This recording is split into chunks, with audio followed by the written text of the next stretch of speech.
Bueno, buenas tardes. Bienvenidos a todos a este taller 3 sobre metodologías cualitativas de investigación. Hoy tenemos el placer de contar con la participación de Ana Prada. Ana Prada es colombiana, de profesión es administradora de empresas y socióloga de la Universidad Javeriana de Bogotá. Ha realizado estancias de formación en la Universidad de Uppsala y en la Universidad de Wageningen.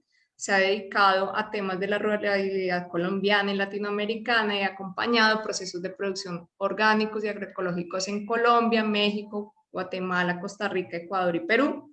Ella es fundadora de Tres Colibrís y ha acompañado desde distintas organizaciones en la implementación del Acuerdo de Paz en los puntos de la reforma rural integral y la reincorporación económica. Actualmente es becaria Propaz de la Universidad de Queensland. Para nosotros es un placer, Ana, tenerte aquí. Muchísimas gracias por aceptar la invitación y bienvenida al espacio y esperemos que este sea un taller muy provechoso. Para nosotros es muy importante ir aprendiendo y conociendo estas diferentes metodologías de investigación para poder desarrollar nuestros trabajos y el quehacer profesional. Bienvenida entonces, Ana, y adelante. Hola, buenos días. Bueno, gracias. Bueno, buenos días acá, buenas noches allá. Gracias, Natalia, por la invitación y por estar liderando toda esta cátedra tan interesante. Yo he estado súper conectada desde acá, desde Brisbane, viendo los talleres y las clases, las ponencias, y han sido bien interesantes, digamos, para construir conocimiento práctico, sobre todo en este momento político del país. Creo que han sido unos intercambios bien interesantes entre academia y movimientos sociales que dan unos insumos súper valiosos para política pública. Y espero también que de toda esta cátedra salgan nuevos procesos, nuevas redes, y ese es como uno de los propósitos de este taller. Está pensado para que sea muy participativo, ¿no? Porque pues es un taller sobre metodologías participativas y comunitarias. Sería una contradicción si la metodología en sí misma no fuera participativa. Entonces está muy abierto para que si ustedes tienen preguntas, comentarios, está muy pensado también para escucharnos, porque parte de pensarse métodos que sean participativos implica tanto el comunicar como el saber escuchar, que es parte clave. Entonces, pues nada, espero que estas 2 horas sean muy productivas, muy útiles y sobre todo muy placenteras, digamos, para todos nosotros. Entonces, Se te cerró el micrófono, Ana. sí, ¿me escuchas? Ya, listo. Ahí te voy a pedir que porfa pongas la presentación. Listo, gracias. Bueno, siguiente.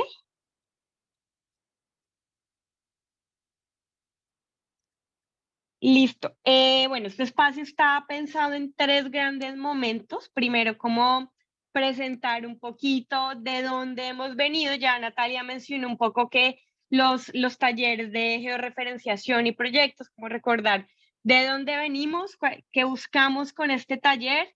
El segundo momento, un poquito inspirada en el sociólogo Pierre Bourdieu, se ha llamado lugar de enunciación, y finalmente como una última estación que la he llamado para quién y usos de la metodología, y va a ser clave el uso de la bitácora de viaje. Siguiente, por favor. Entonces, bueno, la idea es como este espacio va a ser bien participativo y muy evocador de la reflexión. Pues pedirle a las personas que están conectadas y quienes nos vayan a ver después por YouTube, que tengan una bitácora a la mano. O sea, bien puede ser que abran un Word en su computador, o que abran Evernote, cualquier blog de notas, o que cojan su cuaderno y vayan anotando a mano las actividades que vamos a ir desarrollando. Esta bitácora va a ser clave, porque también la idea del espacio es que ustedes participen. Van a ver algunos ejercicios prácticos Cada vez que ustedes en las presentaciones vean ese librito, significa que es una actividad para ir anotando en la bitácora de viaje, para que vayan ahí llevando nota y al final de esta jornada, pues nos van a quedar todas las reflexiones que hemos ido poniendo en la bitácora. Siguiente, porfa. Listo. Entonces, para iniciar la presentación de dónde venimos, hemos tenido, además de las ponencias en las que se han tratado algunos temas, como circuitos cortos de comercialización, política pública. En los talleres ya hemos tenido 2 talleres. El primero fue de construcción de proyectos de investigación que estuvo facilitando la profe Jazmín, en el que estuvimos revisando cómo construir una pregunta de investigación, unos objetivos, digamos, la estructura de un proyecto investigativo. Y después, con el profe Yesid, estuvimos teniendo un taller de herramientas para la georreferenciación, que fue muy práctico para también ir tejiendo como esas metodologías para construir proyectos de investigación con enfoque muy en campo, ¿no? Enfoque local. Y esos elementos, como mencionaba Natalia al comienzo, la idea es que vayamos hilando, ¿sí? Estos, digamos que nosotros hemos planeado estos talleres, nos hemos reunido también para que estén conectados y no sea como una colcha de retazos, sino que sean talleres que están conectados para que al finalizar ustedes tengan un insumo muy valioso para construir investigaciones concretas. Siguiente, por favor. Listo, entonces, ¿qué espero yo que pase con este taller? ¿Cuál es el propósito de este taller? Compartir herramientas analíticas y metodológicas con ustedes que son estudiantes de esta cátedra de egresados de la Universidad Nacional para desarrollar investigaciones con orientación comunitaria y participativa, desde la autoobservación y la comprensión del otro como sujeto político. Digamos que hoy nos vamos a centrar en las herramientas de investigación cualitativa, pero obviamente eso no significa que sea más preponderante que la cuantitativa, porque si ustedes van a ir viendo a medida que vamos a ir trabajando en este taller, nos vamos a ir encontrando con lo cualitativo y lo cuantitativo y van muy de la mano, ¿no? Nosotros en sociología, con frecuencia para hacer construcción de conocimiento, solemos ir hilando las dos formas de recolección de información porque generalmente lo cuantitativo nos permite identificar patrones, sobre todo cuando nos interesa investigar procesos históricos de larga data. La información cuantitativa suele ser muy útil, pero también cuando queremos, por ejemplo, construir política pública o cuando queremos hacer algunas investigaciones un poco con usos un poco más concretos, pues los métodos cualitativos suelen ser muy adecuados por el tipo de insumos que nos dan. Entonces, digamos que para ir comenzando este espacio, algo que sí va a ser clave es entender que los métodos de investigación son como unos lentes que nos ponemos para investigar, son como unas gafas. No nos muestran la realidad en su totalidad, sino que según la pregunta de investigación que tenemos, van a haber unos métodos más adecuados que otros. Y básicamente en eso se va a centrar mucho este espacio y es en entender cuáles son los lentes más adecuados para las preguntas que tenemos, no pensándonos únicamente como académicos, sino como seres humanos que tenemos preguntas. Y me parece que esa es una aproximación bien interesante porque nos desdibuja a nosotros como quienes estamos construyendo conocimiento de arriba hacia abajo o de un centro hacia una periferia, sino como quienes estamos construyendo conocimiento con otros, porque el conocimiento es como una semilla que si uno la deja en un banco o en una casa de semillas, está bien y está conservada y está cuidada, pero siempre va a dar muchos más frutos cuando uno la está sembrando de chagra en chagra, ¿no? Las semillas como el conocimiento están para ser compartidas y para ser sembradas en distintos suelos fértiles. Siguiente, porfa. Gracias. el lugar de enunciación está, digamos que este concepto lo conocí por primera vez con un sociólogo francés que se llamaba Pierre Bourdieu, que sus aportes para el pensamiento sociológico han sido muy útiles porque digamos que del determinismo histórico, del determinismo económico, del punto de vista marxista, digamos de cómo los medios de producción económicos nos permiten entender sociedades. Bourdieu decía, lo económico es importante, pero lo simbólico y lo cultural también es importante y nos permite ampliar el conocimiento de la sociedad. Entonces, entre muchos de sus aportes para el pensamiento sociológico, él siempre decía, es clave entender nosotros como investigadores desde dónde nos estamos situando para entender un problema social. No es lo mismo si, por ejemplo, hay un accidente y nosotros lo vemos desde el primer piso ahí bien cerquita y escuchamos los gritos y escuchamos todo lo que pasó. Bueno, este es un ejemplo un poco extremo, pero para hacer la analogía de que no es lo mismo estar ahí cerquita a estar viendo ese mismo accidente desde el quinto piso. Es distinta la perspectiva. Y eso es clave tenerlo en cuenta siempre que uno construye conocimiento, porque nosotros no estamos construyendo absolutismos o certezas irrefutables. Estamos construyendo una parte de conocimiento sobre un problema en particular. Eh, hay, hay unos, hay unos 4, 5 autores que les recomiendo, que me gustan un montón para iniciar a provocar digamos, la reflexión. Kapuczynski es un periodista polaco y él tuvo que cubrir, él era reportero de guerra y él tuvo que cubrir muchas guerras internas en África, y él tiene unos libros preciosos que él hacía de su vida en África, de cómo él iba entendiendo una cultura tan distinta. Hay uno que se llama Ébano, en el que él cuenta pues su día a día, como viajando de una ciudad a otra, y por eso los diarios de campo, las bitácoras, son muy útiles para ir afinando un poco como los sentidos como investigadores, porque no es solamente la observación, son los olores, son las conversaciones, es todo lo que vamos a encontrando en un lugar en el que estamos pues queriendo hacer la investigación. Por supuesto, Pierre Bourdieu, Falsborda, tiene un trabajo que se llama La historia doble del hombre de la costa, que es una obra preciosa, tiene lado A y lado B. Entonces, él ya como en su última etapa de investigación, cuando dejó el pensamiento funcionalista de las ciencias sociales y pasó más hacia una mirada marxista, ahí fue cuando se empezó a dedicar más como en el trabajo de la investigación acción participativa, que es como un aporte muy valioso de él, pero también en el trabajo etnográfico desde el sentipensar, no solamente el que está tomando datos, sino el que se conecta con la realidad que está viendo.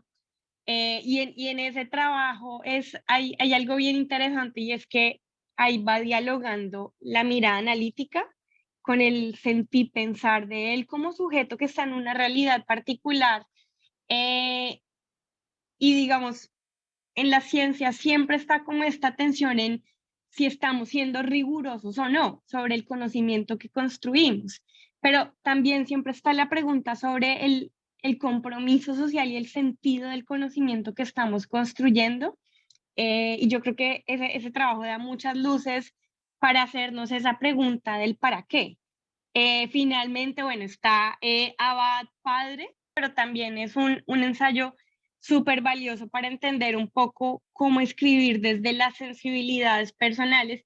Y finalmente Vivian Gornick, que es una periodista neoyorquina, que ha cubrido también muchas situaciones de guerra y a medida que ella iba pues haciendo su periodismo también se convirtió en una novelista que tiene una sensibilidad muy particular y especialmente como mujer feminista, de validar las posturas de denunciación y validar también esos activismos. No para denigrar otras formas de ver la vida o de cerrar otras visiones, pero sí para posicionar lugares que han sido vulnerables históricamente.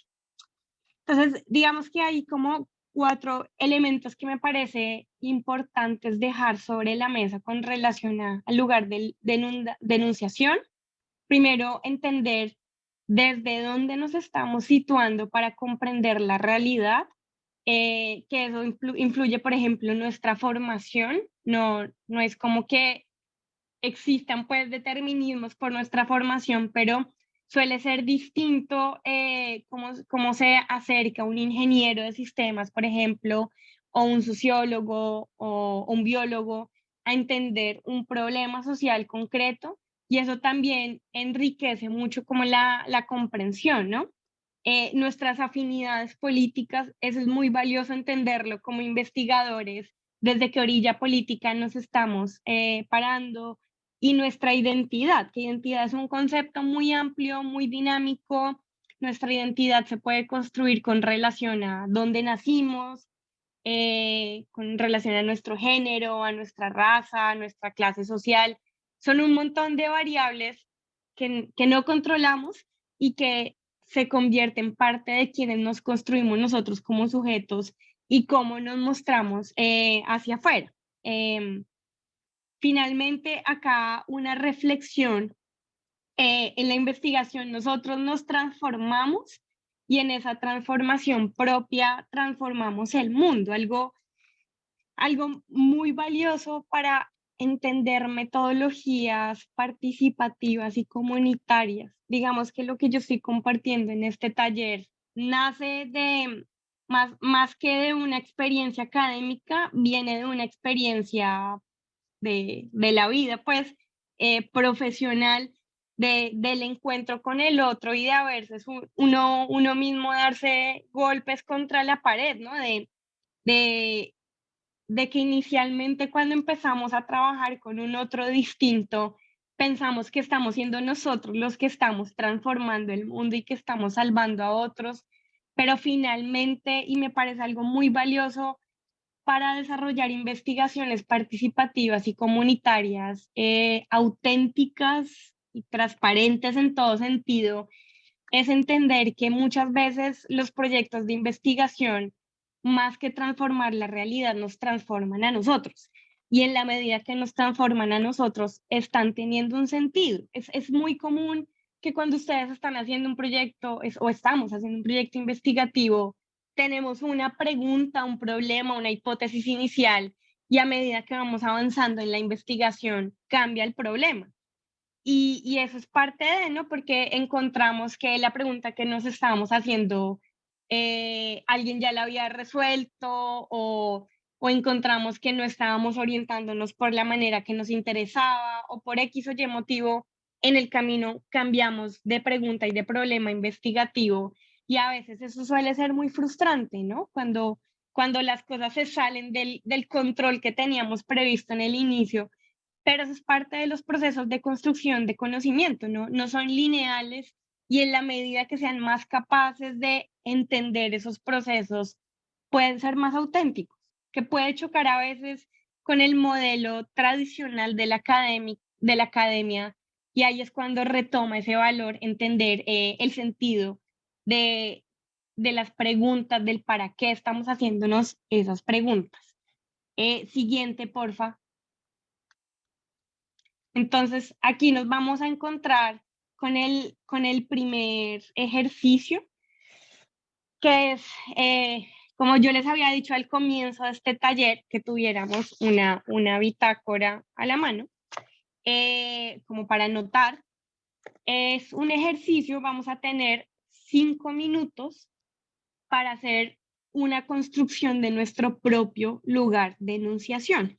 Entonces, yo aquí traje un ejemplo de un ejercicio que yo construí después de haberme hecho muchas preguntas del sentido que tiene para mí como una nieta de personas que vienen del campo, pero que nació toda su vida y vivió en Bogotá mucho tiempo, una citadina. ¿Qué sentido tiene para mí defender las luchas campesinas sin tomarnos el nombre y la vocería de con quienes queremos trabajar?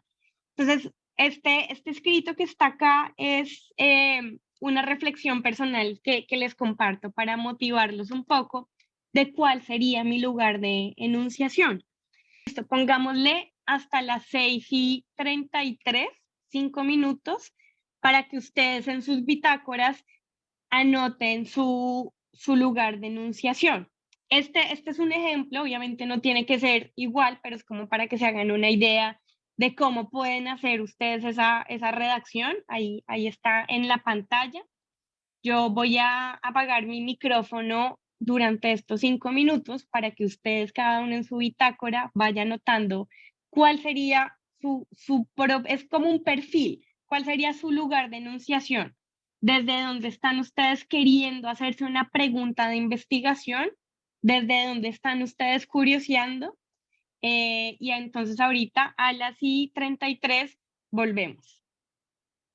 Ana, pero Sí, si entonces tienen alguna pregunta, sería ¿sí? como el origen, o sea, de dónde uno viene, las raíces y también a dónde uno quiere ir y cómo quiere llegar hasta eso, porque estoy intentando aquí entender tu escrito, cómo sería Sí, como la estructura de ese lugar de sí, digamos, enunciación.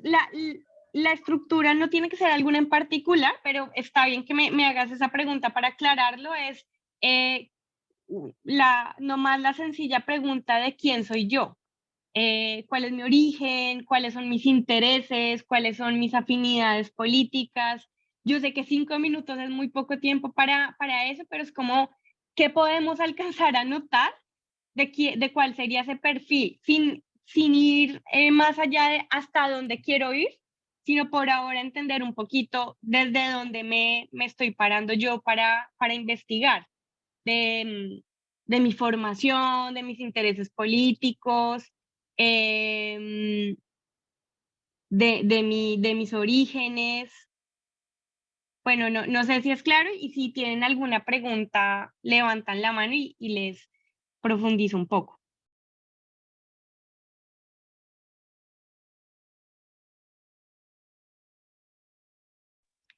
Bueno, por tiempo les sugiero que dejemos hasta acá. Igual la propuesta es que esta actividad también la continúen ustedes después en un espacio de tiempo libre, pero no sé, 2 personas que les gustaría como compartir, que alcanzaron a notar o a reflexionar. Vale, pues más allá de poder hacer algo en estos 4 minutos, porque no fueron ni 5, Ujú. entonces, digamos, leí con atención el perfil que tú colocas ahí, que me imagino que eres tú, Sí. ¿ya? Entonces, me identifico muchísimo sobre todo con la última parte, donde hay una descripción acerca de, de lo rural, de la ruralidad. Entonces, digamos que compartiría directamente como ese interés de conocer esa ruralidad, no solamente por la oportunidad que he tenido de caminar la ruralidad en Colombia en varios lugares y en Latinoamérica, digamos, en algunos otros lugares, sino también por de donde vienen mis padres, sobre todo mi Ujú. madre principalmente. Entonces, como decía Gabriel García Márquez en algún momento, en algún momento de su literatura, que los 5 primeros años de la vida de un ser humano le marcan a uno pues la existencia. Y efectivamente es así, lo que vive uno de niño le marca de alguna manera el derrotero de lo que va a seguir siendo después. Si uno, y eso es lo que hice en esos 4 minutos, no puedo escribir nada, pero sí, Ujú. mire, tengo aquí una vista muy preciosa por el Río Negro, cerca de Villavicencio, y estaba mirando la montaña y como tratando de concentrarme en estos 3 minutos que dejaste, y entonces Ujú. decía, bueno, ¿qué es eso que ha hecho lo que soy hoy? Y gran parte es ese recuerdo de mi infancia, en vacaciones, cuando estaba en el colegio, de poder cosechar el algodón, tomate, pero más como por recreativo que una cuestión que fuera una actividad, digamos, diaria. Era solamente las vacaciones cuando estaba como en la ruralidad en donde pertenece o en donde perteneció mi mamá. Entonces era como solamente como llamar la atención sobre ese ejemplo puntual. Soy yo para todos y todas. Buen día. Creo que me gusta mucho este tipo de ejercicios porque los tengo como guardados en diferentes momentos, como el quién soy, desde dónde me enuncio. Y bueno, pues yo nací del vientre de una mujer cuya ascendencia es indígena muisca, una comunidad disminuida por la tradición judeocristiana, eh, un territorio que es en el municipio de Chía, que en este momento cambió su uso de suelo a uno más comercial, residencial, y le quitó como la autonomía a los campesinos y campesinas porque ya la agricultura no es una prioridad. Y una semilla de un padre cuya ascendencia es de indígenas pijaos, que en este momento, bueno, él fue víctima de expropiación de tierras, en su momento con grupos al margen de la ley, y ellos tuvieron que salir de las tierras, tuvieron que dejar de alguna manera su territorio y pues llegaron a vivir a Bogotá. Mi padre ya creció justamente en Bogotá, ya no en sus territorios hacia el Guamo, hacia el Espinal, Tolima, que es de donde son ellos. Y mi madre hace poco me decía, yo soy una desplazada de lo urbano, porque ella como campesina, como cultivadora de aromáticas, de plantas también tradicionales, pues bueno, ahí está como también se puede ser desplazado de lo urbano cuando te quitan la tierra para sembrar tu propio alimento. Y bueno, y actualmente, pues bueno, ellos me llamaron Diana Paola López Bojaca. Actualmente camino mi nombre Muisca, que es Shishue Pukushie, que es sanando con la alegría del corazón. Y, y bueno, pues me alegran estos ejercicios. Les comparto solo como ese pedacito, también como para seguir avanzando. Y eso, Gracias, muchas gracias. En Shinga. gracias. Pero lo interesante de estas reflexiones, de cómo nos construyen nuestras identidades, es que nos van dando suelo fértil para tener claro el para qué investigamos. Porque un proceso investigativo es eso, es un proceso que a veces es cíclico, que a veces tiene un montón de retos, pero digamos que siempre tener el para qué y el horizonte claro, más allá de lo logístico y lo metodológico, siempre le da raíces muy sólidas a las preguntas de investigación. Siguiente, porfa. Listo. Continuando con la reflexión de el para qué, siempre es valioso preguntarse de las motivaciones. Digamos, ya acabamos de analizar muy por encima el quiénes somos. Ahora revisemos el para qué queremos investigar. Yo entiendo que de todo este ejercicio de la cátedra van a ir saliendo algunos ejercicios concretos investigativos y siempre es muy valioso entender desde dónde estoy buscando entender la realidad. Por ejemplo, Tania y Paola nos contaban dos realidades muy concretas. También es valioso preguntarse el para qué. Y yo les cuento muy por encima el proyecto investigativo más ambicioso que yo haya hecho, lo hice por fuera de la academia, porque cuando estaba haciendo mi pregrado en sociología, mi mentor y con justa razón me decía, lo que tú quieres hacer, yo quería trabajar con varias juntas de acción comunal, pero no tenía ni el tiempo ni los recursos de dinero. Y él me dijo, enfócate con una sola organización de base y entiéndela a profundidad. En ese momento me dediqué a entender cómo construían la identidad de caucano, de maciseño y de afrodescendientes campesinos en una organización de base caficultora del Cauca que se llama COSURCA. Y ese ejercicio me dio muchas luces analíticas, conceptuales y metodológicas para entender un proceso organizativo a profundidad.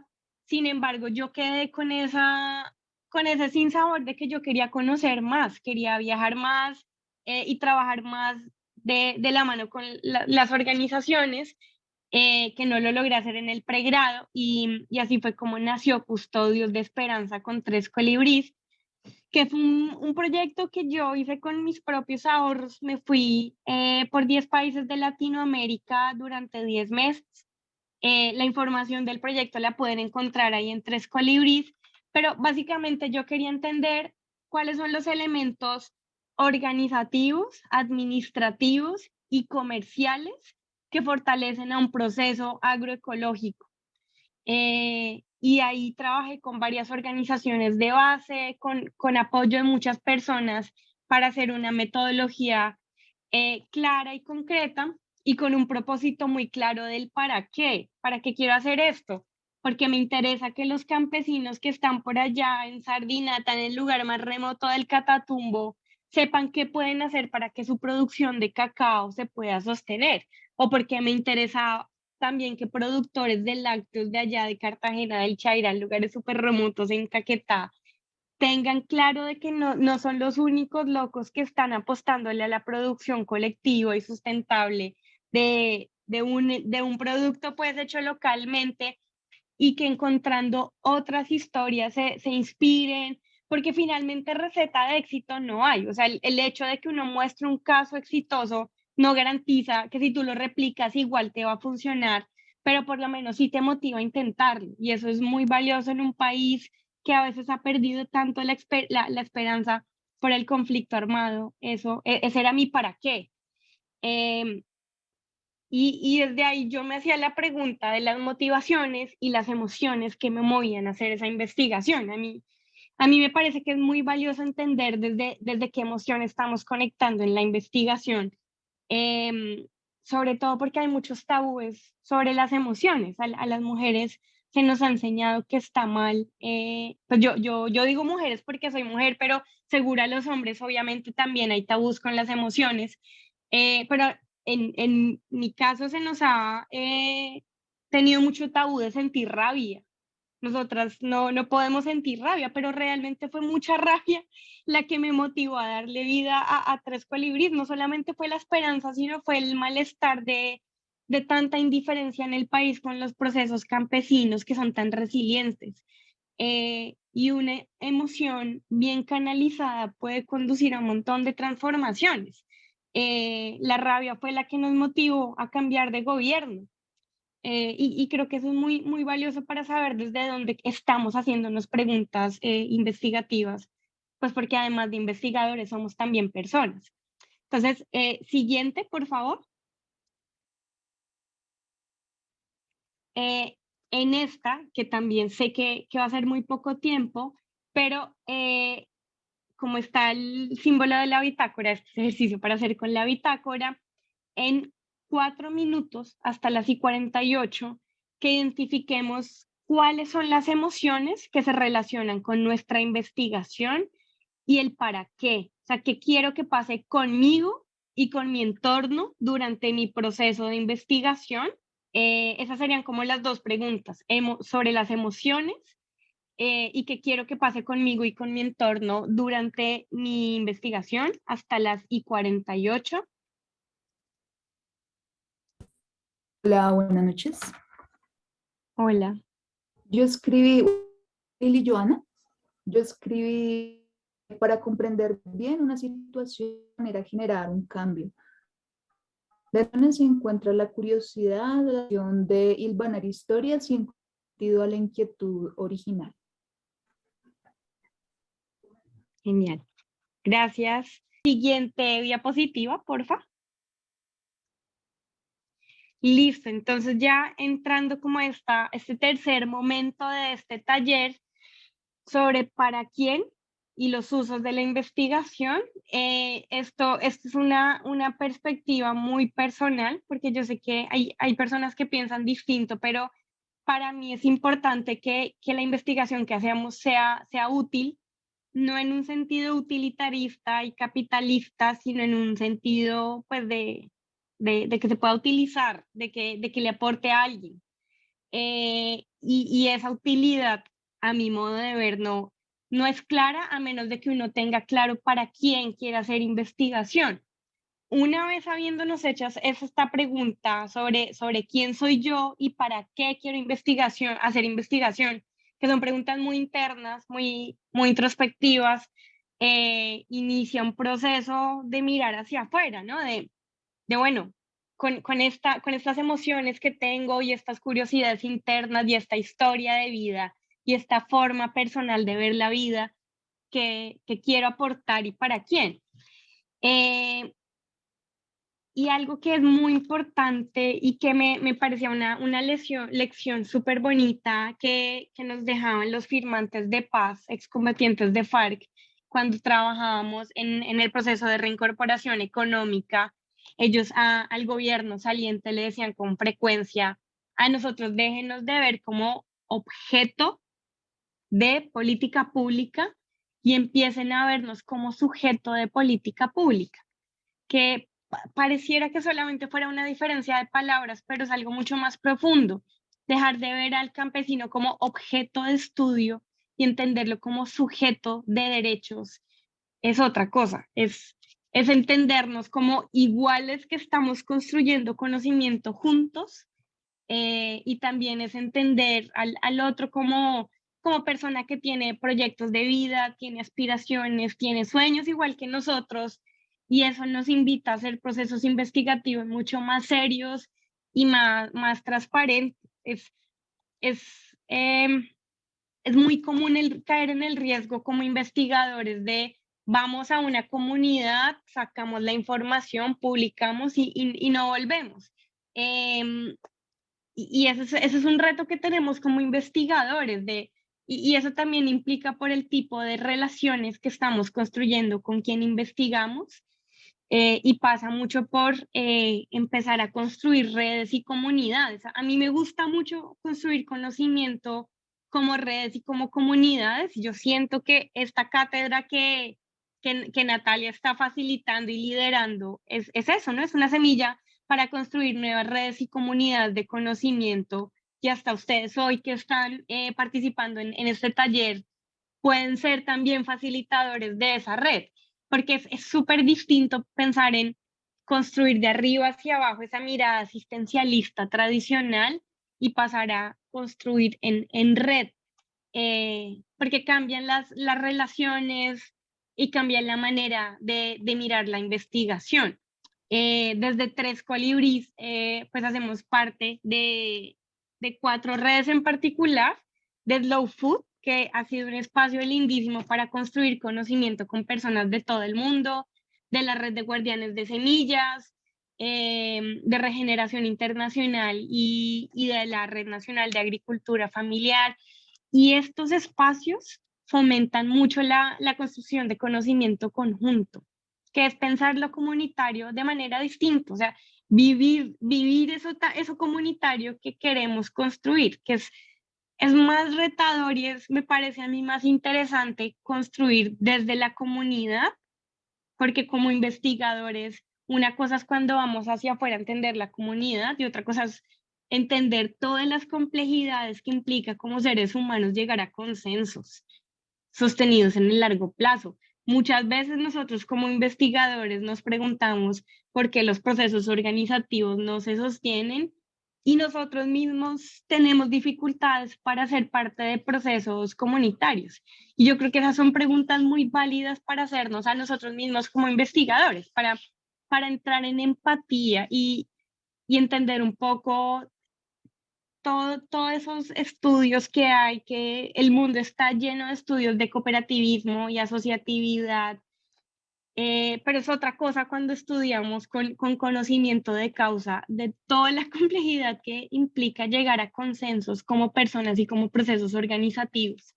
Y yo siento que muchas veces esos vacíos están muy latentes en las investigaciones sobre los procesos relacionales de cualquier tipo de organización. Siguiente, porfa. Listos. Siguiente, por favor. Eso, ahí. En para quién y usos. Entonces aquí tenemos otro ejercicio para la bitácora. En punto, hasta las 7 en punto. Un análisis muy somero de quiénes son mis redes para mi proyecto investigativo. Sean personas, sean organizaciones, quiénes son esas redes y cómo quisiera yo que se vinculen a mi proyecto investigativo. Por dar un ejemplo, mis redes son mis colegas de la maestría. ¿Cómo quisiera que se vinculen? Quisiera que fueran pares, quisiera que fueran co-investigadores, y si siento que me hace falta por crear alguna red, ¿qué nuevas redes quisiera crear? Por ejemplo, no sé, quisiera invitar a la Facultad de Estudios Agrarios a vincularse a mi proyecto de investigación o quisiera vincular a la Secretaría de Agricultura de mi municipio. X. Entonces son esas 3 preguntas. ¿Quiénes son mis redes? ¿Cómo se van a vincular a mi proyecto? ¿Y qué nuevas redes quiero crear? Pongámosle hasta las 7:01, 4 minuticos. Yo sé que el tiempo es súper corto, pero esto es como para ir motivando la pregunta y ustedes continúen más adelante haciéndose estas preguntas. Listo, dejemos hasta acá 2 personas voluntarias que quieran como compartir cuáles serían sus redes y cómo creen que se vincularían al proyecto de investigación. Sí, Dale. bueno, mis redes o mis conexiones son algunos, digamos, algunas familias campesinas con las que venía trabajando en Ecuador. Ahora estoy aquí en Colombia y, bueno, llevo 8 días y estoy haciendo contacto en el lugar donde espero vivir, en Caquesa, Cundinamarca, con, digamos, con familias o más bien con comunidad campesina con la que hice hace 20 años la tesis de pregrado en geografía. Entonces, vuelvo a retomar, en estos 8 días me han pasado muchas cosas acá, chéveres y no tan chéveres también. Entonces, una de que no es tan chévere es el asunto del agua. Pero bueno, eso es otra situación. Pero digamos como parte, digamos, de la red, por así decirlo, de apoyo a la plataforma de investigación, por así decirlo, son esta comunidad campesina que lleva trabajando con todos sus obstáculos y demás, 20 años, algunos de ellos en agroecología, que es como la línea que quiero continuar trabajando o retomando desde digamos, desde mi ejercicio o actividad que hice en pregrado en su momento. Hay algunos grupos también que, digamos, ya más con académicos, que vienen también relacionándose directamente con campesinos en el trabajo que hago parte de un grupo de WhatsApp que ha sido como muy interesante en términos metodológicos, porque lo que se hace ahí básicamente es que se trabaja sobre el suelo y entonces se exponen las problemáticas o las experiencias que se ha tenido con el suelo nuevas. Entonces hay una participación en diferentes localidades en Ecuador y ahora quiero vincular a Colombia desde donde estoy para poder en ese grupo exponer esas situaciones, esas problemáticas alrededor del suelo y cómo desde otros espacios o hay alguien que ya lo ha trabajado o hay ideas de cómo trabajar. Dejo por ahí. Y bueno, y esta cátedra que está genial, que tiene unas cosas súper chéveres, también hace parte de la red. No, pues era como más un poco complementar. Digamos que desde mi experiencia personal, pues soy como recién egresada, he tenido como algunas actividades investigativas, sobre todo en lo que fue mi trabajo de grado. Participé en lo que fue el comité de seguridad alimentaria y nutricional de un municipio acá en Colombia, en Arauca. Pues siento que pues en ese lado pues fue como muy interesante conocer toda esta parte investigativa, interiorizar conocimientos, ver como un ejercicio de la realidad. Sin embargo, pues ya cuando tú comentas esta pregunta de qué nuevas redes quiero crear, se me vino muy rápidamente la idea como de todo lo relacionado a la política. Yo creo que para nadie fue un secreto toda esta controversia, todo lo que pasó con toda esta última elección. Y pues sí me parecería, no sé, como algo que me vino a la cabeza, sería como muy chévere pensarse como unas redes, pero que estuvieran vinculadas más hacia los ciudadanos, ¿sí? O sea, que no estuviera solo como las personas, ciertas personas que participarían, digamos, en este caso, en lo que te dije, como el comité, personas específicas que se encuentran un poco más especializadas en sus áreas, sino en unas redes políticas ciudadanas que permitan como compartir esos conocimientos y que permitan avanzar en lo que es, digamos, las cuestiones políticas de manera conjunta, con el fin que, digamos, la sociedad también esté un poco más informada, porque pues algo que se vio muy claramente es que hay mucha desinformación en los ciudadanos. Entonces, pues no sé, quería como compartir eso cuando tú comentaste esa pregunta de qué nuevas redes quiero crear y pues también sería como un espacio muy interesante investigativo, siento yo. Genial, gracias. Tipos de usuarios de investigación. Esto a mí me parece muy, muy importante porque pues ya les he venido diciendo que desde mi punto de vista es clave que sea útil la investigación que hacemos.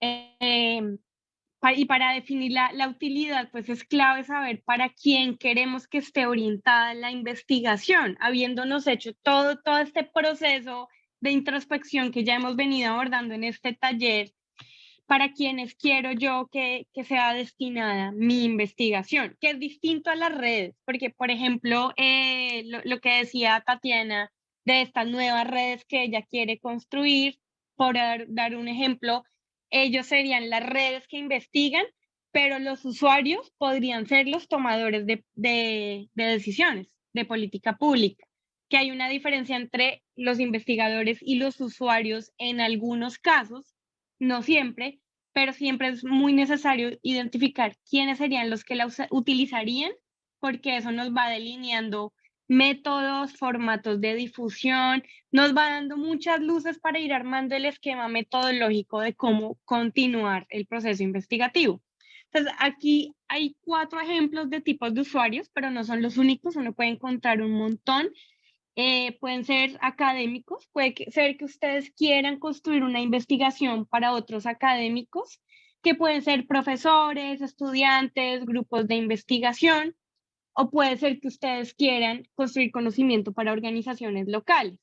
Ahí es clave preguntarse si son productores o no, o si son organizaciones de víctimas, o son organizaciones de mujeres, organizaciones étnicas, si son cooperativas, o sea, organizaciones de segundo nivel, o son asociaciones, si viven en un contexto de conflicto armado, y ahí ustedes pueden ir segmentando como sea necesario.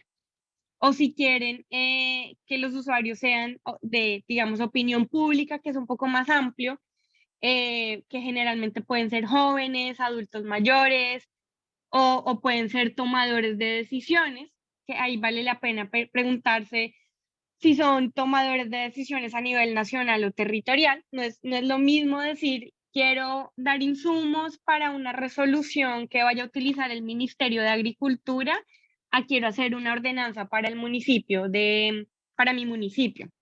Es distinto el enfoque investigativo, seguramente en una investigación que quieras tener alcance nacional, pues vas a tener que revisar en distintos territorios, los métodos serán distintos. También es clave analizar si ese tomador de decisiones tiene o no una opinión favorable, porque hay una capacidad que es muy importante que desarrollemos como investigadores, y esto también es una opinión personal, que también tenemos que ser muy buenos comunicadores y especialmente con quienes no están de acuerdo. Eso creo que es una lección muy grande, sobre todo con este gobierno que sale, que en muchos elementos relacionados con agricultura sustentable, agroecología, circuitos cortos, pues no era una prioridad en la agenda de este gobierno que sale. Y además de lo técnico de la investigación, también eran claves las capacidades de negociación y de diálogo y comunicación del sector académico y de los movimientos sociales para lograr posicionar temas en la agenda pública. Sí, y el tipo de institución también va a ser clave, no es lo mismo querer crear investigación para un centro de investigación de gobierno o para un ministerio o para una agencia que ejecuta proyectos o para Congreso que legisla. Entonces, ese tipo de análisis son claves hacerlos. Siguiente diapositivo, por favor. En esa línea, esta es una herramienta que yo utilizo mucho, yo con frecuencia acompaño a organizaciones de base para diseñar estrategias de comercialización, y parte del diseño de una estrategia de comercialización útil, pertinente, acertada, es entender quiénes van a ser los usuarios del producto. Por ejemplo, una cooperativa de café orgánico va a ser clave que sepan a quién le quieren vender el café. Y creo que este ejercicio también puede servir para segmentar a los usuarios de un proyecto investigativo. Esta herramienta se llama propuesta de valor, y para contarles un poco cómo funciona, es muy útil para segmentar o perfilar grupos de personas, para hacer una caracterización, y entre más al detalle sea esa caracterización, muchísimo mejor, porque para dar un ejemplo, si alguien quiere hacer una investigación para política pública que ejecute, por ejemplo, el Ministerio de Agricultura, va a ser muy necesario hacer un análisis bueno, quiénes son los que están en el ministerio, los tomadores de decisiones, cuál es su enfoque técnico, pues. Y en esta herramienta uno analiza 3 variables, que son las alegrías, qué le generaría alegría o qué le gustaría a esa persona encontrar, en este caso en mi proyecto investigativo, por ejemplo, siguiendo con el ejemplo del Ministerio de Agricultura. Seguramente les gustaría la rigurosidad técnica, les gustaría que fuera un documento investigativo concreto, que no sea muy largo, mucha cháchara, porque no tengan mucho tiempo para leer documentos largos. ¿Qué frustraciones tendrían o qué frustraciones podría generarles el documento que haga que no les interese leerlo, que tenga lenguaje complicado, que sea demasiado largo o que no les dé información relevante? ¿Y cuáles serían los trabajos en este caso, del ministerio? Pues el ministerio es la cartera de Agricultura. Ellos son los que se encargan de ejecutar, no de legislar o no de, digamos, de todas las cuestiones penales, sino se encargan de ejecutar recursos relacionados con agricultura. Digamos que ese es como su trabajo central. Quiero saber si queda claro, porque para este ejercicio vamos a tener unos 6 minuticos para que hagamos un ejercicio de uno de los usuarios que quisiéramos que tuviera un proyecto investigativo nuestro. Eso, gracias. Entonces serían 6 minuticos para que hagamos un ejercicio, pero yo sé que este ejercicio no es tan sencillo. Quiero saber si tienen alguna pregunta sobre este ejercicio de segmentación, y si no, pues hasta las I-20 para que hagamos un ejemplo de cómo sería la segmentación de uno de los usuarios de nuestro proyecto de investigación. Ana, ¿qué sería el trabajo del cliente? ¿Qué significa Serían trabajo del cliente? las actividades que hacen más cotidianamente. Por ejemplo, si tú quieres hacer una investigación y que los usuarios sean productores campesinos, pues ellos se las pasan en sus fincas, trabajan de domingo a domingo en la finca, trabajan en la familia, las actividades que ellos hacen cotidianamente, que eso nos permite perfilar quiénes son ellos.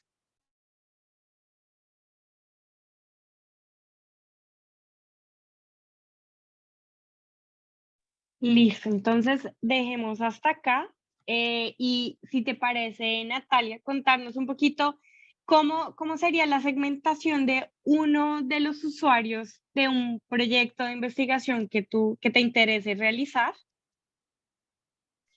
Vale, pues yo no lo planteé a futuro, sino más como en retrospectiva al trabajo que realicé con el doctorado. Yo tuve contacto con varias personas, ¿no? Desde funcionarios públicos hasta grupos campesinos y también otros comerciantes, ¿no? Y otros técnicos en campo. Pienso que, bueno, la segmentación pues en cada uno es diferente, pero en los funcionarios públicos, pues me parece que siempre fue importante decantar las conversaciones, ¿no? En la investigación que yo hice, pues muchas cosas que yo escuché, a mí no me parecían, ¿no? No estaba de acuerdo. Sin embargo, en la investigación, pues fue importante escuchar también esas historias de las que yo no estaba de acuerdo.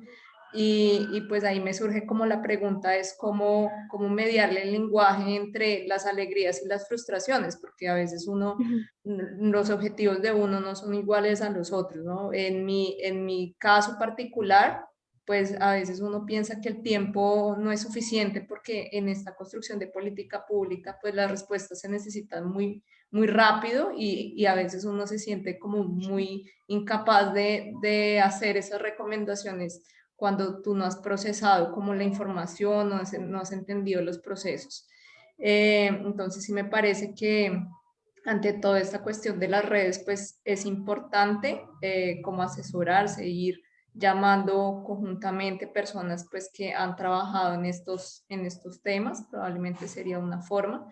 Pues también las formas de comunicación, ¿no? Porque muchas veces la función pública también es como una camisa de fuerza, ¿no? En donde muchas cosas no se dicen y eso es un vacío también en términos de comunicación, o sea, al final es un desafío. Y bueno, también en relación a mi trabajo, pues intentando segmentar grupos campesinos, yo nunca pensé que para mi trabajo las mujeres fueran tan importantes. Entonces, esas voces de las mujeres dentro de la gestión de los programas fue fundamental y dio ese matiz como con enfoque de género que muchas veces se pierde o pues no ocupan un lugar en los espacios de discusión política, pero justamente las mujeres fueron muy importantes en mi investigación y pues la cuestión de lo que habías dicho, las estrategias, trabajo del cliente, pues entender cómo los espacios y los horarios más adecuados para conversar con ellas, ¿no? Y también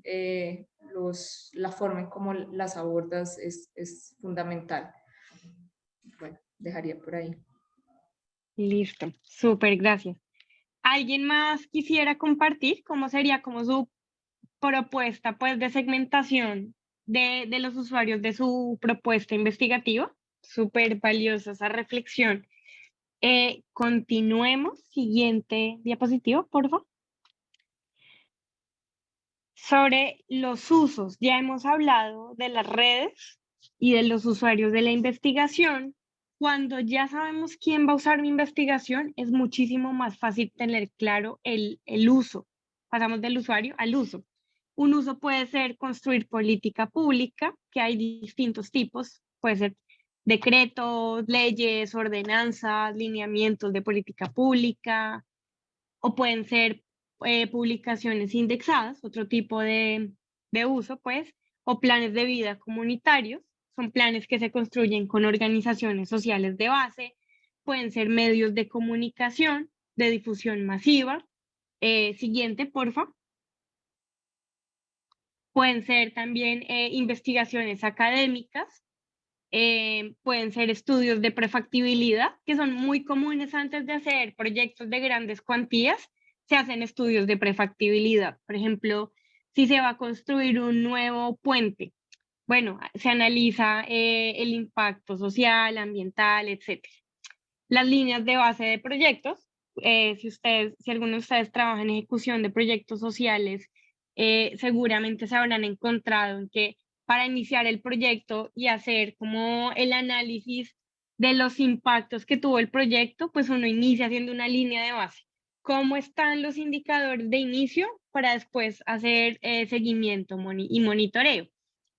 Sistematización de experiencias para entender un poco los resultados que tuvo la investigación Siguiente, por favor. Entonces, hay un montón de usos que puede tener una investigación. Para este ejercicio, va a ser bien cortico, van a ser 3 minutos solamente.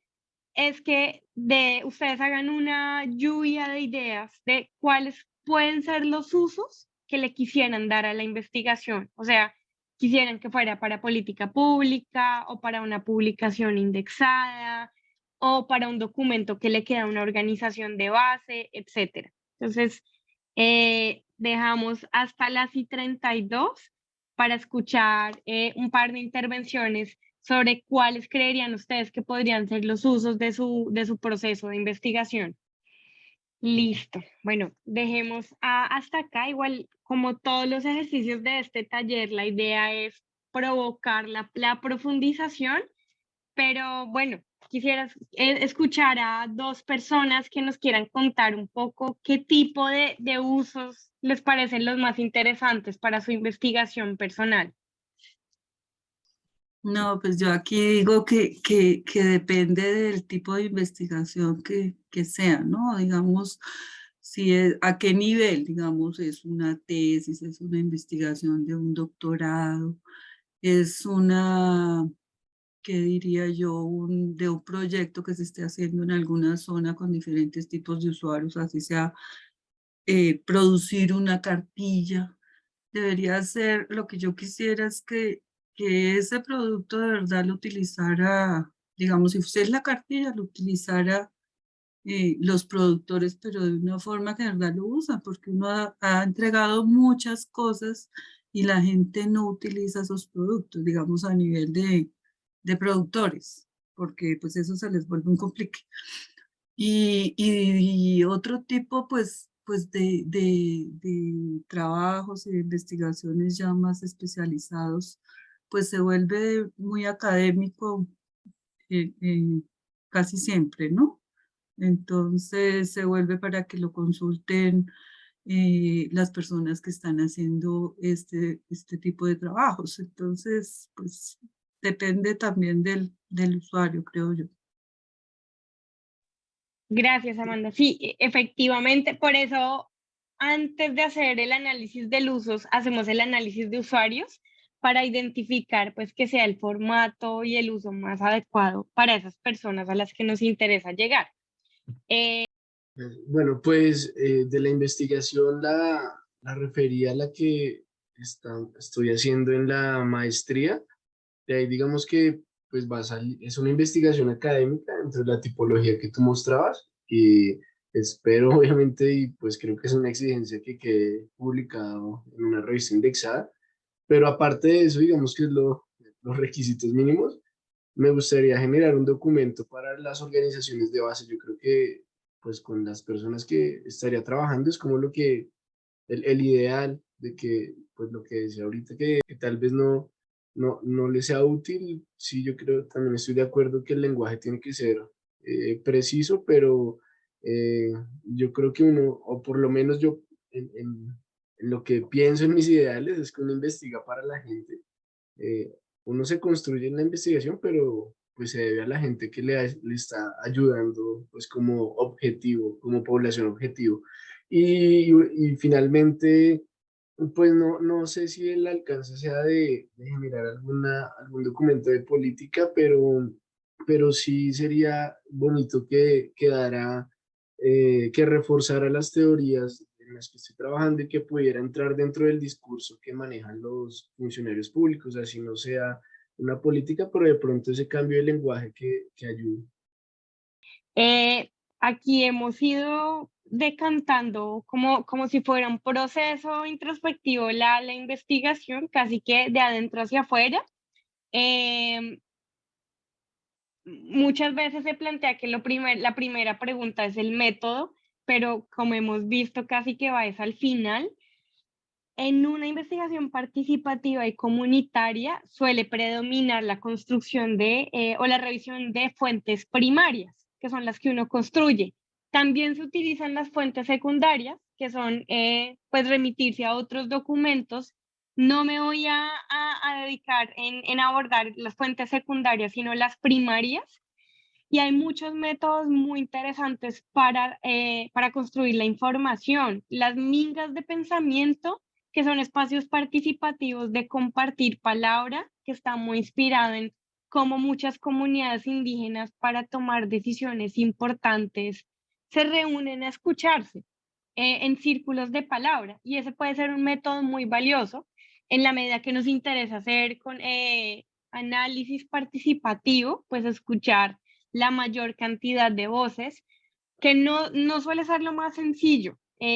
Digamos, tenemos que estar como investigadores muy conscientes de que el ejercicio participativo es exigente, porque implica consenso, implica escuchar, implica empatía, implica que van a haber conflictos en el buen sentido, ¿no? Conflictos de la diferencia, entendido el conflicto como algo natural de la condición humana. La conversación, el análisis de redes suele ser muy útil, ejercicio de quiénes son mis redes, pero también cuáles son las redes de la organización o de la comunidad que deseo que sea la usuaria. Por ejemplo, David, que decías que te gustaría hacer análisis para organizaciones de base, a veces también es muy útil analizar cuáles son las redes con las que se relacionan esas organizaciones. Análisis institucional. Este es un método que desarrolló una economista que se llamaba Elinor Ostrom, que a mí me ha servido mucho para hacer análisis investigativo, porque ella intenta comprender cómo las reglas que regulan el comportamiento humano, y dependiendo del tipo de investigación, pero cuando nos interese comprender comportamiento humano, el análisis institucional es súper útil. Las entrevistas semiestructuradas, los juegos. Hace 3 semanas estaba en el Catatumbo trabajando con consejeros de paz sobre la implementación de los PEDET, y yo me estaba haciendo la pregunta de cómo saber qué tanto saben ellos de los PEDET, porque a veces es difícil realmente entender qué tanta apropiación tienen ellos del PEDET y de la reforma rural integral en el acuerdo. Y lo que yo hice fue un juego que juego con mi hermana en el tiempo libre, que se llama Genio, que son unas tarjeticas que según la que te salga tienes o que escribir, o tienes que actuar, o tienes que hacer un dibujo, o tienes que responder una pregunta. Entonces hicimos una especie de juego de genios del PEDET, y a cada persona le iba haciendo una pregunta. ¿Qué es el enfoque de género del acuerdo? ¿Qué es el enfoque PEDET?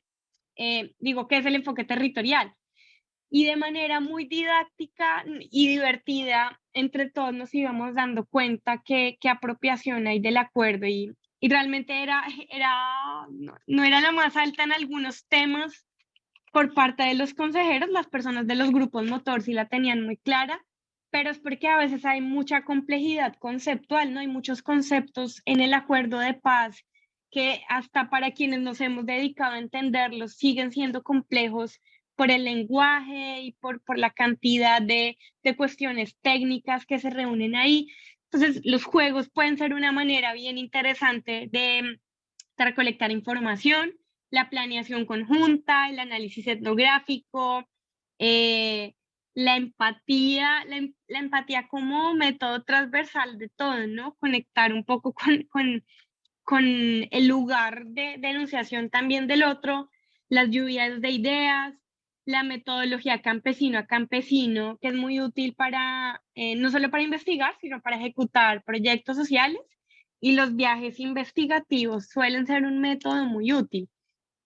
Siguiente, porfa, siguiente diapositiva. Gracias. Bueno, este ejercicio también va a ser cortico. Démosle 3 minutos hasta las 44, para que ustedes hagan como una lluvia de ideas de cuáles serían los métodos de investigación más pertinentes. Entre los que yo mencioné, pero si también a ustedes se les ocurren otros, ¿cuáles serían los más pertinentes para su investigación? Listo. Entonces, dejemos hasta acá. Bueno, Dale. Yo, digamos, a ver, yo me muevo más en el campo de la extensión rural y de la ejecución de proyectos, ¿no? Más que en el tema de la investigación como tal, aunque, pues, digamos, dentro de la ejecución de los proyectos generamos, como mencionaba Amanda, por ejemplo, documentos como cartillas y cosas así. Entonces, digamos, a nivel técnico, solemos usar metodologías como escuelas de campo, en donde salen a luz los conocimientos de los participantes, que incluso ellos en algunos casos han dejado al olvido temas que conocen y que salen a la luz cuando se hacen ese tipo de prácticas. Entonces se genera un nuevo conocimiento. Y también usamos mucho la mayéutica. Em, y bueno, quería decir sobre el capítulo anterior, la dificultad de la investigación participativa, porque como le mencionabas, cuando es juiciosa suele ser costosa, o en el caso de los proyectos que nosotros manejamos, está supeditado al interés del financiador, que en la gran mayoría, pues, no financia la formulación, entonces ya se imponen los conocimientos que él, o la forma en cómo él quiere estructurar el proyecto y hacia dónde, desconociendo un poco la parte participativa. O en algunos casos, digamos recientemente en un proyecto en Valencia, Córdoba, eh, o sea, que es un municipio PET, entonces se hace basado en lo que ellos quieren, aparentemente, pero en realidad es una minoría la que se impone digamos, en un proyecto de 100 familias y solamente 5 son los que dicen hacia dónde va. Entonces, aparentemente se hizo de forma participativa, pero aún así está como limitado. Y realmente uno de los grandes conflictos que tenemos es ese de no, cómo hacer para no perder la objetividad, para no ser intrusivos y cambiar de pronto cuando estamos en la ejecución de los proyectos o en estos desarrollos de conocimientos, los ideales, o sea, lo que yo considero que es correcto versus lo que los participantes o la población objeto considera que es lo que se debe hacer o lo que se quiere hacer. Eso siempre es como un dilema, ¿no? Eh, porque precisamente acuden temas como el capitalismo o la productividad o rentabilidad, o sea, el enfoque comercial versus de pronto los intereses que tengan los participantes o la población objeto. Súper valiosa la reflexión que pone sobre la mesa. Sí, solamente era para, digamos, aportar un poco a estos métodos de investigación cualitativa, que hay uno que también se usa mucho y es un gran aporte a nivel de espacial, y es la cartografía social, ¿no? La cartografía participativa. Digamos que cada vez tiene más importancia en los trabajos, entonces me parecería importante también tenerlo en cuenta. Gracias. Sí, se me voló ponerlo porque ese es un método súper útil. Gracias por mencionarlo. Bueno, finalmente los formatos de difusión. Bueno, algo clave en una investigación es comunicar, cómo comunicar no solamente los resultados, sino el proceso investigativo en sí mismo, porque muchas veces puede pasar que sea más lleno de conocimiento el proceso investigativo que los resultados, porque en lo metodológico, en la ejecución se aprende un montón también. Entonces, estos son algunos de los formatos que yo he utilizado para difundir resultados de investigación y procesos de investigación, como las muestras fotográficas, ir a veredas, a lugares muy remotos, a compartir con comunidades campesinas a través de fotografías. La fotografía tiene o sea, la imagen tiene una capacidad muy potente de comunicar. Las convenciones, los congresos, conferencias entre pares, este mismo espacio de la cátedra es una muy buena oportunidad para compartir hallazgos y procesos investigativos. Los blogs, Tres Colibríes nació como un blog, los videos, los documentales, la poesía en sí misma puede ser también una forma de construcción de conocimiento en la medida que nos permite entender formas de ver la vida. Yo no voy a insinuar pues que un poema es riguroso académicamente, porque no, creo que no sería necesariamente así, pero un poema o un escrito nos puede decir mucho de cómo alguien ve la vida y eso puede decirnos también de la vida en sí misma, otra forma de conocimiento. Los artículos académicos, participar en ferias, en cursos, los lineamientos de política pública, por ejemplo, la resolución 464, que son los lineamientos de política pública en agricultura campesina, familiar y comunitaria. Me parece que es uno de los mejores ejemplos. Y la toma de espacios públicos, hace varios añitos, con un grupo de amigos emprendedores, nos tomamos el Parque El Virrey en Bogotá y literalmente con lo que nos quisieran dar de donación, yo puse mi sombrero y ahí lo que nos quisieran dar las personas.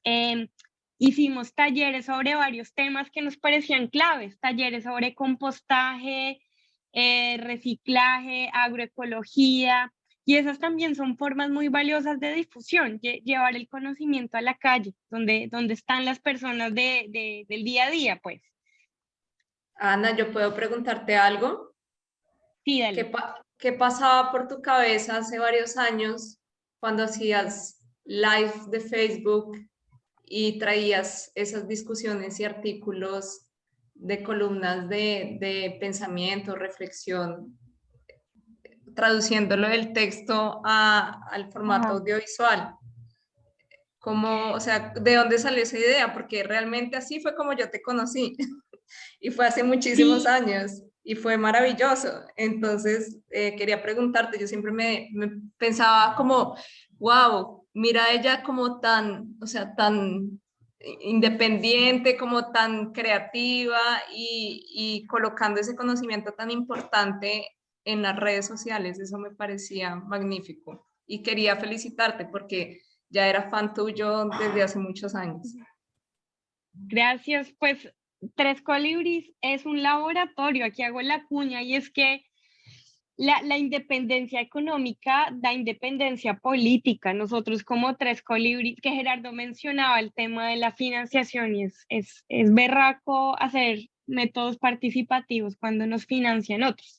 Tres Colibris en gran medida se financia de otros proyectos personales y eso le permite a uno ser innovador y ser creativo y ser disruptivo. Y eso era parte de lo que es Tres Colibris, como experimentar. Aquí en la fotografía, en la imagen vemos con el apoyo de la red de bibliotecas de Medellín, hicimos una ronda por bibliotecas públicas en Medellín y en Santa Elena, presentando los resultados de Custodios de Esperanza. Esos en vivo de Facebook también eran eso, era como decir, ya las personas no están leyendo mucho, ahora somos más de videos, entonces yo voy a hacer una columna todos los domingos leyendo los artículos que son resultado de investigación. Y tuvo mucha acogida porque están cambiando los formatos. Creo que también tenemos que ser muy atentos a eso. Yo la verdad no es que sea la más dada en las tecnologías, pero hay que escuchar. O sea, si las personas están escuchando más por videos, por un montón de métodos, pues lo más sensato es entender todos esos esquemas en los que las personas se están conectando, porque desde ahí vienen un montón de cambios y es eso, ir experimentando distintos formatos y perderle el miedo a no ser lo suficiente riguroso científicamente, porque no significa que dejemos de investigar y, por ejemplo, tener un blog es una responsabilidad muy grande porque ahora cualquiera que sepa abrir una cuenta en WordPress puede tener un blog y decir lo que se le ocurra, pero hacerlo de manera responsable, como ejercicios como la silla vacía, como la oreja roja, que empezaron así y han sabido sostenerse como medios de comunicación serios, y quiero pensar que Tres Colibríes es uno de ellos, es no perder ese miedo de lanzarse a arriesgarse a probar distintos métodos, pero también siempre tener esa rigurosidad en los métodos investigativos. porque es una responsabilidad muy grande, porque uno puede salir a decir cualquier cosa y las personas toman decisiones con base a lo que leen en redes sociales. Es un poder muy grande el que tenemos todos acá en las redes sociales y eso hay que saberlo entender. Una última pregunta sería este ejercicio de cuáles son los formatos de difusión más pertinentes de mi investigación, o sea, ¿dónde se soñarían ustedes difundiendo los hallazgos de la investigación? Por tiempo para esta, solamente voy a dejar un minuto y ya quien la quiera hacer abiertamente, pero pues queda la pregunta para que la sigan profundizando. Bueno, dejemos hasta acá. Una persona que quisiera contarnos de los distintos formatos que les compartí, ¿cuál le parece interesante para dar a conocer resultados o un proceso investigativo? Solamente quisiera dar una observación con respecto a lo que estás diciendo, Ana, y es que Ujú. dadas las dificultades que hay o que tenemos en general en el país, por lo menos, y seguramente en Latinoamérica también, de la lectura, ¿cierto? Yo creo que la imagen es, puede llegar a ser muy persuasiva, ¿cierto? Y pues en la medida en que podamos insertarnos cada día más en retomar la lectura, pues serán otros las Ujú. formas de difundir la información. Sí, Ana, gracias. Mira, además de los que tú mencionas, a mí me ha resultado sumamente útil y enriquecedor el trabajar con radios comunitarias para llegar a poblaciones rurales. Creo que en medio de que son unos de esos medios de comunicación tan convencionales, tan tradicionales, creo que son súper potentes para llegar a estas comunidades que están en los territorios rurales, ¿no? Y de los que mencionas ahora último, a mí me parece todo un desafío el uso de todos estos nuevos mecanismos para, para socializar resultados, lo que hacen los youtubers, lo que hacen utilizando todos estos nuevas tecnologías, creo que es muy importante y está permitiendo llegar a mucha gente. Muchas gracias.